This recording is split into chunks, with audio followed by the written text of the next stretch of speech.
Today, we'll be taking a look at 5 pairs of species that have decided they're stronger together than they are apart.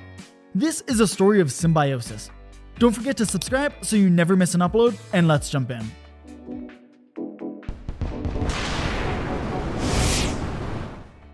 The first duo on our list are sea anemones and hermit crabs. Sea anemones like to hitchhike on the back of hermit crabs, scoring a ride across the seabed and dining on the crab's leftovers. And the crabs don't mind these scavengers. In fact, they actively recruit them. A crab will walk up to an anemone and poke it with its pincers, signaling the anemone to release its grip from the seafloor and jump on the crab's back. From there, they protect each other to the bitter end.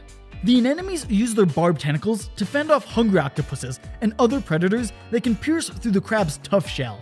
And the crabs return the favor by driving away creatures that like to eat the anemones, like starfish and fireworms.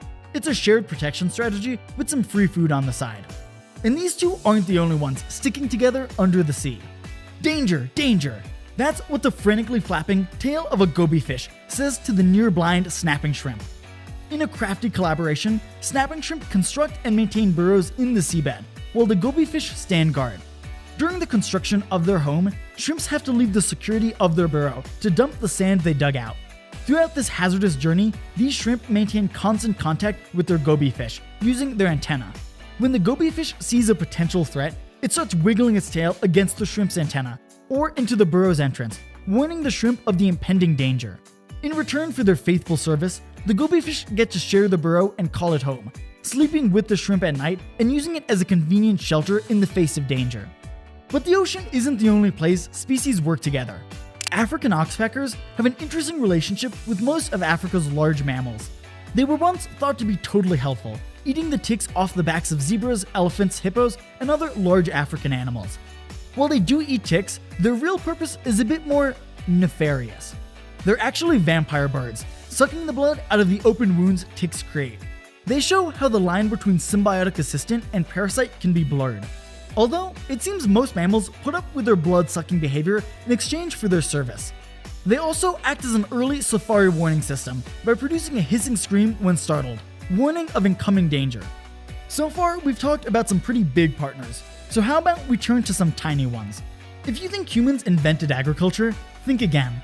Ants have been farming fungi for around 50 million years, wetting, mulching, and fertilizing their crops. Fungus farming ants originated in South America, and from there spread throughout the New World tropics, from Argentina all the way to the southern United States. Perhaps the best known and most photogenic of the bunch is the leafcutter ant. The leafcutter ant doesn't actually eat the leaves they collect. After all, then they'd be called the leaf eater ant. These ants bring their leaf clippings to fungi deep in their nests. The fungi grow and eventually get eaten by the ants. In this partnership, if you can call one species raising another just to eat it a partnership, is incredibly close. If an ant introduces a leaf to the nest that's toxic to the fungi, they'll secrete warning chemicals that the ants can detect. Now that we've gotten those guys out of the way, let's turn to perhaps the most legendary and the most consequential symbiotic relationship of all time. Over 1 billion years ago, one type of bacteria ate another, or at least they tried to. Surviving this ordeal, the prey, the humble mitochondria, became a permanent house guest in the wet, sheltered, food-rich environment of the predator's body. The mitochondria, no longer having to worry about defense from the outside world, specialized itself and became the powerhouse of the cell. Eventually, by swapping segments of DNA, the two bacteria merged into a single, inseparable, complex cell.